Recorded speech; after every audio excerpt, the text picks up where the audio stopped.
हर हर महादेव की जय। शिव महापुराण की जय। पहले आपने शिव महापुराण कथा सुने, जो कल पूरा करके हवन करके पूर्णाहुति किए। आज दूसरा बार फिर शिव महापुराण कथा शुरू कर रहे हैं। भगवान कहते हैं कि कौन ऐसा जगह है, कौन ऐसा शक्ति है, कौन ऐसा पुराण है जिसको सुन के हमारा पाप कटे, हमें भक्ति मिले, हमें शक्ति मिले, हमें सब कुछ प्रदान हो। कौन ऐसी शक्ति है? कहते हैं इलाहाबाद में जब कुंभ लगा तो वहां पे सनत कुमार ऋषि आए। सूत जी बोले कि हे सनत कुमार, आप ब्रह्मा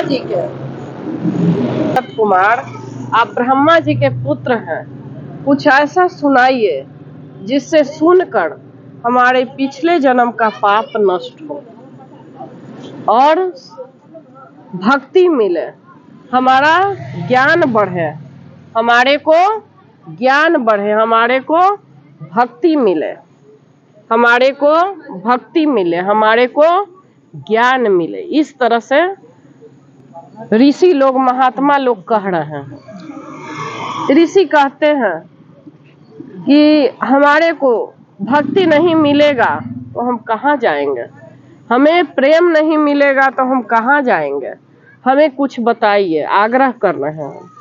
सनत कुमार जी बोले, सुनिए, कलयुग में शिव महापुराण ही ऐसा कथा है जिसके सुन के सारा कुछ मिल सकता है, भक्ति मिलेगा, पिछले जन्म का पाप नष्ट होगा और निरोग काया होगा, घर में सुख शांति होगा, बच्चे आज्ञाकारी होंगे, घर में किसी प्रकार की कोई कमी नहीं होगी, जो दुर्घटनाएं होती, अकाल मृत्यु नहीं होगी, घर में अकाल मृत्यु नहीं होगी।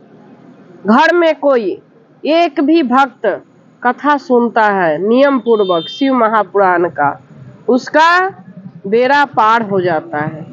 कथा इस प्रकार कह रहा है कि भगवान के नाम लेने से कई जन्मों का पाप नष्ट हो जाता है। प्रभु का नाम ही लेने से कई जन्म के पाप नष्ट हो जाता है।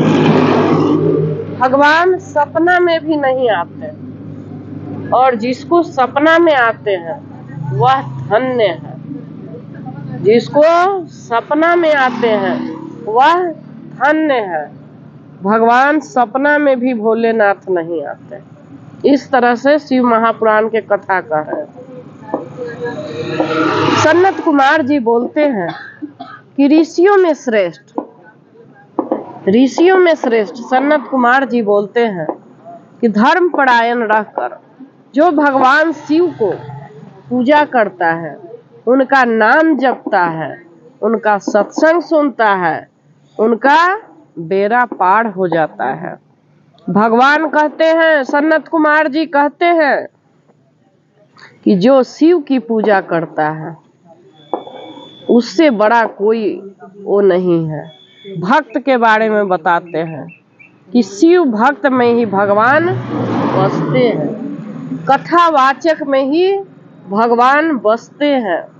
उनकी कथावाचक को ऊंचे सिंहासन देना चाहिए, उनको आदर से सत्कार करना चाहिए और उनको नमस्कार करके ही कथा सुननी चाहिए, क्योंकि कथा जब करते हुए शिव के रूप होते हैं वो, और उनको नमस्कार करके कथा प्रारंभ करना चाहिए, मतलब सुनना चाहिए। श्रोता को मन में भाव रखिए कि भोलेनाथ ही कथा हमें सुना रहे हैं। इस तरह मन में विचार करिए कि भगवान हमें कथा सुना रहे हैं। जो अगर आपके पास होता है तब जो कथावाचक है उनको रेशमी वस्त्र से सम्मानित करिए, उनको पूजा करिए, उनको चरण पखाड़िए। इस तरह से सनत कुमार जी कह रहे हैं। उनको चंदन करिए, उनको रेशमी कपड़े से अभिवादन मतलब करिए, नमस्कार करिए, फूल चढ़ाइए, अक्षत चढ़ाइए, उनको पूजा करिए, वो शिव स्वरूप ही होते हैं। इस तरह सन्नत कुमार जी बोलते हैं। और सारे ऋषि महात्मा इलाहाबाद प्रयाग जी जो तीर्थों में श्रेष्ठ है प्रयागराज, वहाँ पे प्रयागराज में कथा हो रही है। शिव पुराण में कहते हैं कि जो फूल से पूजा करता है भगवान को, जो बेलपत्र से पूजा करता है, जो चावल से पूजा करता है, वो सब का विवेचन करेंगे। जो किस चीज के लिए पूजा होता है, किस फल प्राप्ति के लिए पूजा होता है, इसमें व्याख्या करेंगे। इसमें 7 अध्याय हैं, जो 7 स्वरूप हैं, वो 7 का अध्ययन करेंगे। इसमें जो भी ज्ञानी पुरुष हैं वो मन लगाकर सुने। शिव जी के पहले महिमा कहेंगे, शिव भोलेनाथ के पहले महिमा का वर्णन करेंगे। महिमा इस प्रकार है। एक ब्राह्मण था, वो बहुत ही सुंदर था, बहुत ही संस्कारी था, लेकिन उसको जब शराब की लत लग जाता है ना, तो अच्छे को खराब कर देता है। शराब का लत लगने से अच्छे आदमी को खराब कर देता है। वो ब्राह्मण ना पूजा पाठ करे, ना कोई भगवान के भक्ति करे, और शराब पी के वेश्यागामी पर उतर गया। एक वेश्या नहा रही थी गंगा जी में, जब बाहर निकली तो इस प्रकार ब्राह्मण पुत्र देखकर उस पे मोहित हो गया और उससे प्रेम करने लगा और उसी के साथ रहने लगा। अपना पत्नी और बच्चा को भी छोड़ दिया उसके फेर में। इस तरह से कथा सुनकर और भगवान का नाम लेकर कोई मतलब ब्राह्मण होके सब भूल गया, कुछ नहीं करता था, वेश्यागामी करना शुरू कर दिया। जब वेश्यागामी करना शुरू कर दिया तो भगवान कहते हैं इस प्रकार वो वेश्यागामी कर रहा है तो भगवान के चरण से विमुख हो गया है। ब्राह्मण लेकिन पूजा नहीं करता। अब धन, वेश्या को क्या चाहिए? धन चाहिए, वेश्या को धन चाहिए। अब वो ब्राह्मण पुत्र से रोज धन की कामना करती थी, तब न वो साथ रहेगा। वेश्या धन के लिए आती है ना, वो आपकी पत्नी थोड़े है, उसे रोज पैसा चाहिए। इस प्रकार वो ब्राह्मण के साथ रहने लगी, वेश्या के साथ ब्राह्मण रहने लगा। अब पैसा कहाँ से आए? माँ बाप भी बोला कि तुम अपने पत्नी और बच्चों को देखो, तुम अपने पत्नी और बच्चों को देखो, वेश्यावृत्ति छोड़ दो। लेकिन ब्राह्मण नहीं माना। ये काम के आतुर, मतलब वो वेश्या के फेर में इतना वो व्यस्त हो गया कि क्या किया कि रात के सो रहे थे तो माँ बाप को भी मार दिया, काट दिया मूड़ी, और पत्नी को भी मूड़ी काट दिया, सबको मार दिया, पूरा परिवार को, और वेश्या के पास चला गया। वेश्या कहती है कि जब तुम अपने का भी नहीं हो पाया तो मेरा क्या होगा? अब ब्राह्मण पुत्र पागल जैसा हो गया, होगा ना कि मैंने अपने फैमिली को भी, परिवार को मार दिया और अब वेश्या भी नहीं लगा रही है। इस प्रकार वो आगे जाने लगा। जाते जाते कैसे हम लोग यहाँ कथा कर रहे हैं शिव महापुराण के, वहां पर वो भी खड़ा हो गया। कथा में सुनता है कि जो पापी शिव महापुराण के कथा सुनता है तो ब्रह्म हत्यारा भी पाप से छूट जाता है, वेश्या भी पाप से छूट जाता है, जो खूनी है, मर्डर किए, वो भी पाप से छूट जाता है, जो गौ हत्यारा है वो भी शिव महापुराण सुन के सबसे मुक्ति हो जाता है। इस प्रकार कह रहे हैं, भगवान बोले। अब इस तरह से चर्चा हो रही है, कह रहे हैं भगवान। कथा सुनकर ब्राह्मण कहता है कि हे ऋषिवर, मैं ये कथा सुनना चाहता हूँ, क्योंकि मैंने बहुत पाप किया है, अपने माँ बाप को मारा है, अपनी पत्नी को मारा है, और मेरे जैसा दुनिया में कोई पापी नहीं है। मेरे को आप ये कथा सुनने दीजिए। पूछता है, और इस प्रकार ब्राह्मण जो हत्यारा था वो रोज शिव महापुराण का कथा सुनने लगा। पूर्णाहुति हुआ, अपना पूरा नित्य कर्म से भगवान भोलेनाथ के पूजा भी किया, कथा किया। अंदर से तो डर था कि मैंने इतना बड़ा पाप किया है और ऐसा ऐसा नरक के यातनाएं मिलेगा, गरम तेल में मुझे डाला जाएगा और उससे भी नहीं होगा तो उसका शरीर काट दिया जाएगा, इतना बड़ा बड़ा यातना मिलेगा। इससे छुटकारा है कि भगवान का कथा ही सुन ले। जो पाप करता है मन में सोचता है ना कि इस कथा ऐसा सुन ले जो मेरे पाप खत्म हो जाए। पाप खत्म होने के लिए तब आएगा जब आपके अंदर ज्ञान का उदय होगा। ऐसे नहीं मन में आएगा कि पाप खत्म हो जाए। जब ज्ञान का उदय आएगा ना, तब ये लगेगा कि हम कोई कथा सुन ले, मेरा भी पाप खत्म हो, हम भगवान के शरण में जाए। पहले भी हम कथा में बताए हैं कि जिस प्रकार मनुष्य का 40 वर्ष जिंदगी है, 40 वर्ष के अंदर ही तपस्या और ध्यान नाम लेना चाहिए। बुढ़ापा कोई नहीं जानता कि कब किसकी मौत हो जाए, कोई नहीं जानता। आज हम चल रहे हैं, यहीं पे खत्म हो जाए। कोई जिंदगी का कुछ नहीं जानता। तो ये मत सोचिए कि बुढ़ापा आएगा तो हम इंतजार करेंगे और भक्ति करेंगे और नाम जपेंगे भगवान का। ऐसा कुछ नहीं होता है। कभी ना बुढ़ापा आता है, ना कभी जवानी आता है। पूजा बचपन से ही अपने बच्चों को भी संस्कार में देना चाहिए कि पूजा पाठ करो। उसके बच्चे के रोटी के कभी कमी नहीं होता, कभी भी कोई चीज की घर में कमी नहीं होता। जो आदमी घर में शिव जी के भोलेनाथ के पूजा करता है, आप देख भी लीजिए, उठा के देख लीजिए कि जिस जिस घर में पूजा भगवान का होता है उसके घर में कभी कोई कमी नहीं होता। लेकिन यहाँ तो एक बच्चा कोई चीज ले आया, एक आम ही तोड़ के लाया, तो उसकी माँ कहेगी बउआ एक को काहे ला लेला, 4-5 को तोड़ के ले तल, कोई देखी थोड़े हलो। मैयो साथ में जाके चोरी करेगी, बाद में रोएगी कि हम अपना बच्चा के न हमर बनी था। साधु महात्मा भिड़ जाएगी, वो भी पैसा खींचेंगे कि ताबीज देंगे, लॉकेट देंगे, ये हो जाएगा, ये नहीं सिखाया कि जब चोरी करके पहला दिन आया तो 2 थप्पड़ बच्चा के मारे, 2 थप्पड़ मार के कहें कि ये चोरी है बेटा, ये चोरी मत करो, ये पाप मत करो, मैं तो इस दुख में पल रहा हूँ, तुम भी ऐसा ही करोगे। तो बच्चा के ये संस्कार देना चाहिए। लेकिन ये बच्चा के कोई संस्कार नहीं देता। बाद में सब रोते हैं कि मेरा बेटा मुझे मारता है, मेरा बहू मुझे मारता है, मेरा परिवार तंग कर रहा है, बाद में हर आदमी।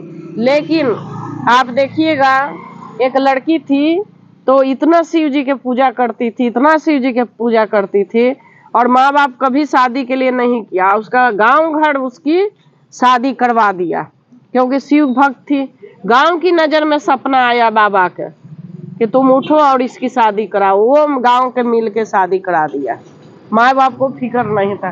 तो जब भगवान इतना देखते हैं तो हम लोग क्या है? वैसे ही वो ब्राह्मण पुत्र है, उसको कभी ये ज्ञान संस्कार मिला होता, चाहे वो ब्राह्मण को या किसी कास्ट का बच्चा हो, अगर आप संस्कार दीजिएगा तो बच्चा आगे जरूर कुछ अच्छा करेगा।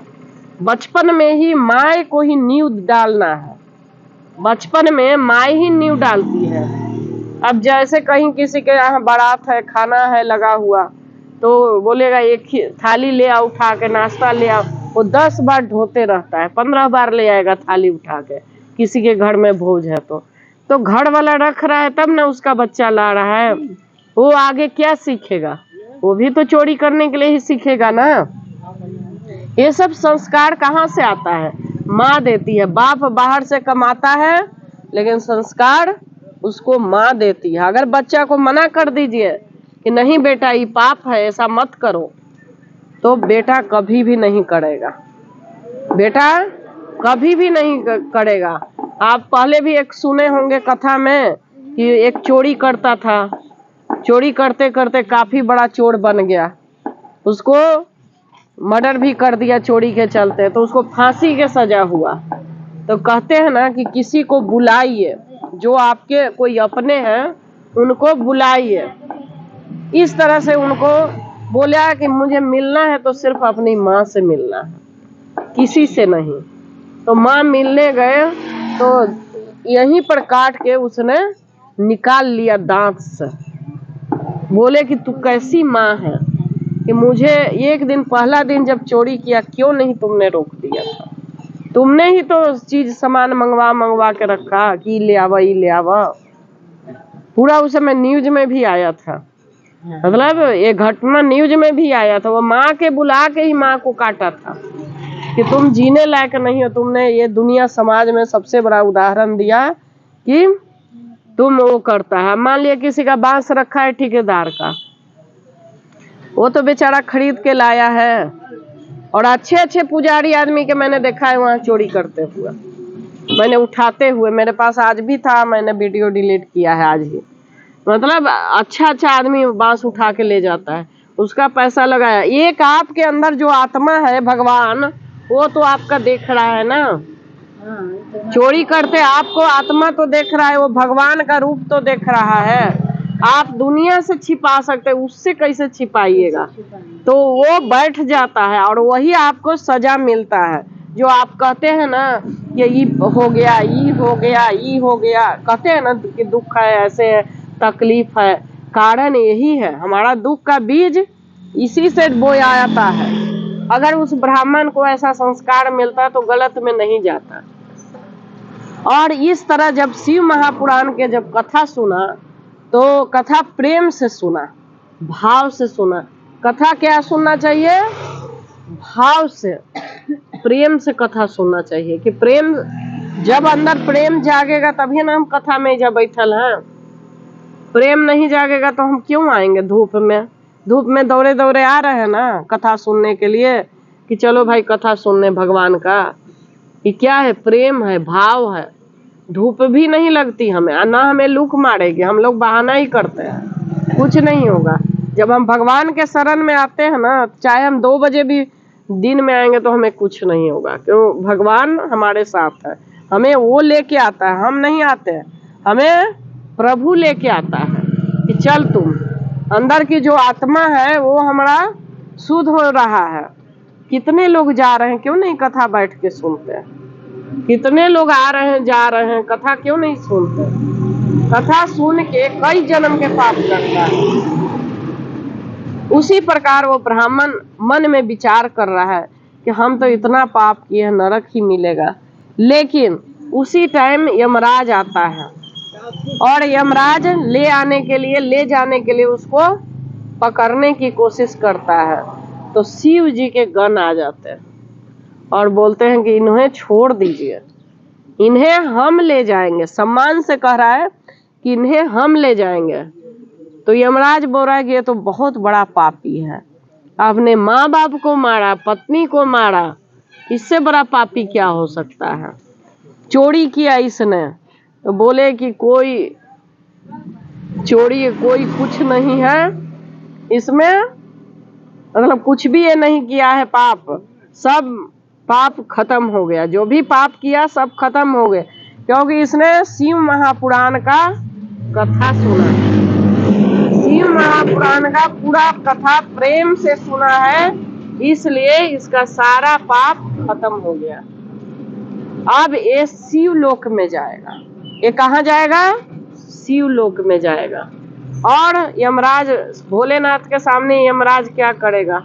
यमराज चले गए और उसको भगवान के शरण में ले गए, शिव जी के, भोलेनाथ के स्थान पर उसको लेके गए।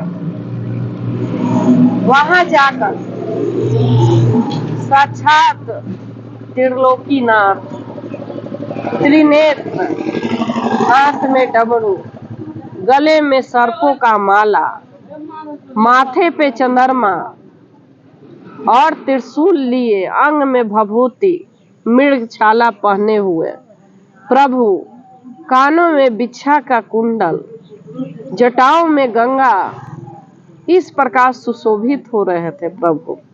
इस प्रकार आनंदमय स्वरूप वो ब्राह्मण पुत्र देख के धन्य हो गया। ब्राह्मण पुत्र इस रूप को देख के धन्य हो गया कि आज मुझे भगवान का दर्शन हुआ, आज मुझे प्रभु का दर्शन हो गया। इस प्रकार वो सुन के खुश हो जाते हैं। और क्या चाहिए, भगवान का दर्शन हो जाने से, अब दर्शन होते ही उसके अंदर लोभ खत्म हो गया, मोह खत्म हो गया, अहंकार खत्म हो गया, काम खत्म हो गया, वासना सब चीज खत्म हो गया, क्रोध खत्म हो गया और वो समभाव में रहने लगा। समभाव में कोई जिज्ञासा, कोई बात अंदर नहीं आता, वो बिल्कुल समभाव में रहता है, उसको कुछ पता नहीं, जो आ रहा है उसको करेगा और उसको कुछ पता नहीं होता। समभाव उसी को कहते हैं।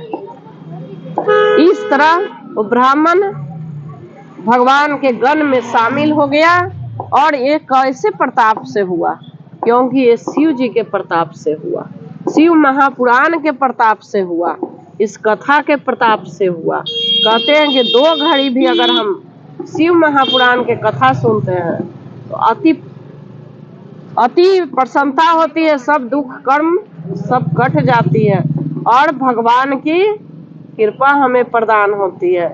यही शिव महापुराण की कथा है। हर हर महादेव की जय, शिव महापुराण की जय, माता पार्वती की जय। हर हर गंगे, हर हर गंगे।